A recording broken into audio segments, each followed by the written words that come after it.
tama na. Ano to? Wala na namang ulam? Mahal, pangako bukas may kakainin na tayo. Sinabi mo rin yan kahapon. Paano tong anak natin, ha? Paano natin ito bubuhayin? Mahal, please, magtulungan tayo. Makakaahon din tayo dito. Ayoko na. O ito, ikaw na maghalaga niyan. Mahal, please, wag mo naman kaming iwan. Babalik na ako sa dati kong buhay. Sa buhay na nakakain ako na masarap. Sa buhay na nakakapag-party ako. Sa buhay na prinsesa ako.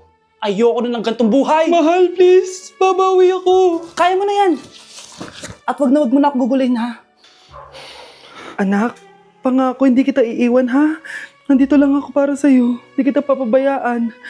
Okay, Mr. Ramon? Ma'am, tanggap na po ba ako sa trabaho? Sorry sir. Based sa resume mo, hindi ka pala nakapagtapos ng college. Ang hanap po namin is college graduate.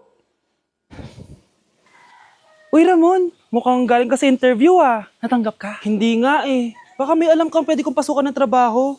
Pwede ako. Sige, sabihan kita ha. Salamat Susan. Dami naman basura dito. Ramon! May hiring daw yung kakilala ko at pwede ka daw doon magtrabaho. Ha? Talaga? Sa wakas, mabibilin ko na lahat ng pangangailangan ng anak ko. May anak ka pala? Oo. Iniwan kami ng nanay niya dahil di niya kaya tong gantong buhay. Hayaan mo, hindi mo deserve yun. Wow, ang bilis. May pumalit na agad sa akin. Mali ka nang iniisip. Alam mo ba Ramon, nabibili ko na lahat ng gusto ko ngayon. Kumakain kami sa magandang restaurant at nakatira ako sa mansyon. Ha? Honey, tara na. Ipag-shopping pa kita mamaya. Baka malit pa tayo sa dinner natin. Okay honey, papunta na. At ikaw babae ka. Kung ayaw mong masira ang buhay mo, layuan mo yung lalaking yan. Nay, sorry. Napagastos ka pa tuloy sa pagpapa-hospital sa akin. Ano ka ba anak? Nawala na nga sa akin yung kuya mo, di ba? Ayoko namang mawala ka din sa akin. Hello po, good morning. Dok, ano po balita? Makakalabas na po ba si Scarlett bukas? Ma'am, may good news po ako. Pwede na po lumabas si Scarlett bukas. Salamat sa Diyos! Hindi na ako magiging pabayang ina. Ayoko na maulit yung nangyari sa kuya mo. Nay, ano pala nangyari kay kuya? Hindi mo pa nakakwento sa akin yun. Ha? Bata pa yung kuya mo anak nung nawala ko siya sa palengke. Mare, magkano tong sitaw? 50 na lang sa'yo, Mare. Ang mahal naman, Mare. Pwedeng 20 na lang to. Mga laruan ba yun? Ang ganda nun na. O siya, sige na, kumare naman kita eh. Ayun yung gusto ko sa'yo eh. Tara na, anak. Anak, anong lugar na to? Nasaan yung batang yun? Nasaan na si nanay? Nay! Anak! Ate, may nakita po kayong bata dito? Ay, wala po akong nakita eh. Nasaan na ba yun? Anak! Simula noon, hindi ko na nakita yung kuya mo, Scarlett. Hanggang sa may pumuntang pulis sa bahay natin. Ang sabi nila, patay na daw siya. Grabe naman yung nangyari kay Kuya Nay. Ang lungkot naman po pala nung nangyari sa kuya ni Scarlett. Sige na po ma'am, kailangan ko pa po bisitahin yung mga ibang pasyente. Sige po Dok, salamat po. Anak, ang importante, makakauwi ka na bukas. Opo Nay, makakapag-thirst trap na ako ulit.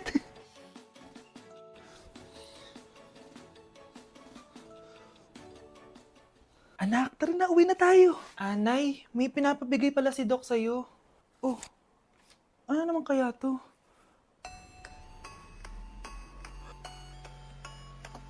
Paano nangyari yun? Doc, bakit ka meron neto ha? Bakit may picture ka ng nawawala akong anak? Hindi mo ba talaga ako naaalala? Hindi. Sabihin mo sa akin, buhay pa ba ang anak ko? Umalis ka na. Marami pa akong gagawin. Buhay pa ba ang anak ko? Oo! Buhay na buhay ako! Ako ang anak mo na iniwan mo sa palengke dati! Nagtataka ka? Isa na akong trans ngayon. Alam mo, buti na lang may mabait at mayamang pamilyang kumukup sa akin. Kaya maganda yung naging buhay ko. Tignan mo, naging doktor pa ako. Kaya salamat sa'yo at iniwan mo ko. Anak, hinanap kita. Umasa ako na babalik ka. Hindi na importante yan. Ayaw na kita makita at hindi na kita kailangan. Kaya umalis ka na! Hello po. Kamusta po yung pasyente? Dok, si nanay naman yung nagkasakit. Kamusta na siya? Okay naman. Sa iba ko na lang siya ipapaasikaso, ha? Anak? Anak, please! Bakit anak tawag mo sa kanya, Nay? Sure ka ba na habang buhay ka magagalit sa nanay mo? Nakita ko results niya kanina. Anytime, pwede siya mawala. Magpapahangin lang ako. Nasaan na sila? Hello, nurse? Nasaan yung pasyente dito sa room 214? Anak? Ako ba hanap mo? Nay, akala ko may masamang nangyari na sa'yo. Anak, hindi na kita iiwan. Good news! False alarm lang pala yung nakita namin result sa nanay mo. Ibig sabihin, magiging okay siya. Salamat naman. Nay, ayoko na mawala ka sa akin, ha? Yay! May ate na ako! Anak, kunin mo yung cellphone ko sa kwarto. May tumatawag ata. Ah, sige po, Nay. Sabi cellphone ni nanay. Anak, bilisan mo naman. Ay, salamat naman, nakatae din. Scarlett? Ba't nandyan ka? Eh, di ba pinukuha ko sa cellphone ko? Pinagsasabi mo, Nay. Kanina pa ako dito sa loob. Nay, ito na po cellphone niyo. Sino yan, Nay? Bakit kamukha ko? Teka lang. Bakit dalawa kayong Scarlett? Nananaginip pa ako? Ah, Nay, ako yung totoong Scarlett. Ha? Sinungaling! Ako to, Nay. Ang totoong Scarlett. Sandali nga! Hindi na ako tutuwa sa inyong dalawa, ha? Isa lang ang solusyon dito. Magtatanong ako at kung sino makasagot ng tama, siya ang totoong Scarlett. Unang tanong, saan ako may balat? Balat?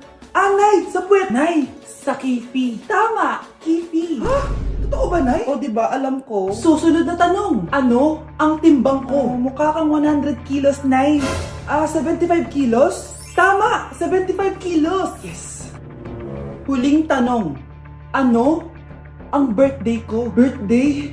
Mahina pa naman ako sa ganyan. April 14, 1977? April 15, 1977. Tama! Ikaw nga ang totoong Scarlett! At ikaw, dahil talo ka, lumayas ka na dito, impostor! Ay! Sino ba kasing Scarlett na yun? Bakit kamukha ko siya? Anak, kilala mo talaga ako, no? Siyempre naman, Nay. Anak mo ko eh. Worth it lahat ng pagpaparetoke ko dahil sinira mo ang mukha ko noon. Ngayong napaniwala na kita, gaganti na ako sa'yo. Nay! Impostor? Bakit nandito ka, ha? Walang iya ka? Bakit mo ako ginagaya, ha? Baka nakakalimutan mo. Nanay mo ang sumira ng mukha ko. Ha? Wow! Hoy, Sofia! Tandaan mo! Katulong ka dito, di ba? Huwag kang paupa-upo lang dyan. Ah, ma'am. Kakatapos ko lang po maglinis. Nagpapahinga lang po ako. Talaga sumasagot ka pa sa amo mo, ha? Nay! Ang dumi pa dito, oh! Hindi niya ginagawa ng maayos yung trabaho niya. Walang iya ka? Madumi pa pala dito? At nakuha mo pang magpahinga dyan? Paano nangyari yun? Ma'am, nilinis ko na po yan. Maniwala po kayo. O, eto. Yung mukha ko! Ang sakit! Ayan, pati mukha mo, dudumi na. Umalis ka na dito! Tatanggalin na natin ha. Buti na lang talaga mabilis kang gumaling. O, ayan, kuhang-kuha yung mukha ng pinapagaya mo. Dok, kamukha ko nga siya. Pinag-ipunan ko talaga to. Nagtataka lang ako. Yung ibang tao, mga artista yung pinapagaya ang mukha. Eh, yung sa'yo parang normal na tao lang yung pinagaya mo. Dok, may kailangan lang akong gawin. Kung ano man yan, mag-ingat ka, ha? Ano? Ikaw si Sofia? Napakawalang ya mo din eh, no? Niloko mo pa kami! Mas walang ya kayo, mga hayop! Nay, baka gusto niyo ulit mabuhusan ng asido sa mukha? Asido? Gusto mo ng round 2? O eto, round 2! Ah! Sige, ibuhos mo! Naka-live ako, oh. Ipakita nyo kung sino talaga kayo! Ano? Alisin mo yan. Ano? Takot na kayo, no? Tignan ko na lang kung hindi kayo masisira sa mga tao. Hindi kami pwede masira.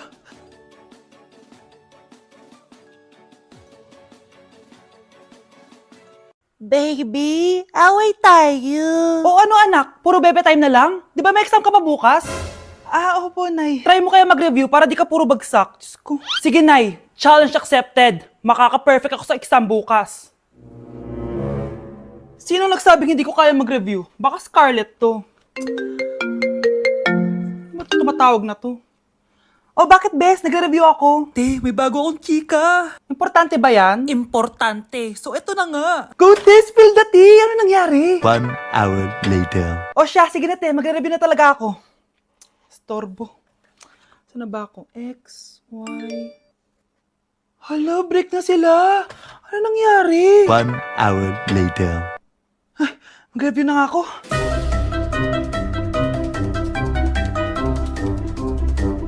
Good morning, anak! Anak, bakit ganyan itsura mo? Hanay, nag-review ako buong gabi. Akala ko puro numbers lang yung math. Bakit may X and Y? Go na anak, islay mo na yung exam mo. Good morning class. Ready na ba kayo mag-exam? Sure nang makaka-perfect ako kasi nag-review ako. First question. Kung 5 ang kinain na pizza ni Maria at 2 ang sapatos ni Cardo, gaano kalayo ang Earth sa black hole?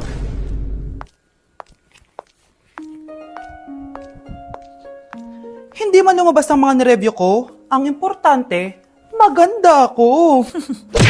Grabe ka talaga, anak. Best CEO Award. Deserve mo talaga yun. Thank you, Nay. Grabe ka na talaga, anak. Iba ka na. Oh, tara na. Naghihintay na yung mansion mo.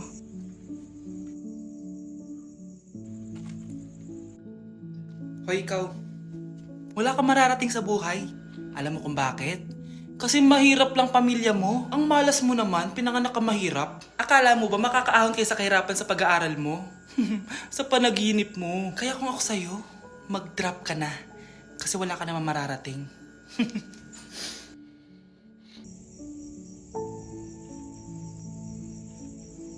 Tara na, Nay. Baklo, i-review mo naman ako. What? Review ka pa? Tapos mamaya, mangungopia ka naman sa akin. Sige na baklo, reviewin mo na ako. Para namang ano to? Huwag na tayo maglokohan dito, te. Ha? Tigilan mo ako. Hi, Bes! Bes, ikaw na lang mag-review sa akin. What? Sige na, te. Eh, Memi ka bakla, hindi ka naman nagaganyan. Parang di kita nire-review dati ah. Ako kasi, te, nagre-review talaga ako, pero ikaw hindi. Leche ka. Tara na nga, Bes. Mag-review tayo to. Mga pangit. Naku, taas na naman ang kuryente natin. Sino ba kasing aircon dyan? Si ate, buong araw nag-aircon. Wow ah, kala mo di nakiki-aircon. Anay, kailangan ko na daw po magbayad ng tuition para makapag-exam ako. Ha? Bayarin na naman? Sige anak. Nay, due date na pala ng internet natin. Baka maputulan tayo. Oh, isa pa yan. Naku, sabay-sabay na. Oh, wala na naman pala naman to ref natin. Naku, kailangan na natin mag-grocery. Nay, nagpadala na daw si tatay. Ay, buti naman.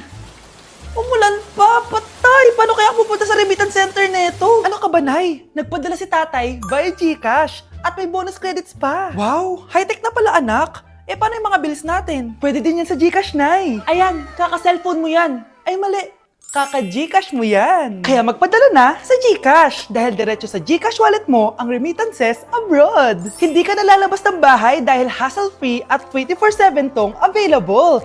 At wala tong transfer fee sa mga verified users. Grabe anak, ang bilis na pala ngayon. O di ba, Nay? Kaya mo? I-Gcash mo! Iba na talaga ngayon, no? Nung panahon namin, ang layo pa ng pinupuntahan namin para makapagpadala. Hulaan ko, Nay, tumatawid pa kayo ng bundok at ilog, no?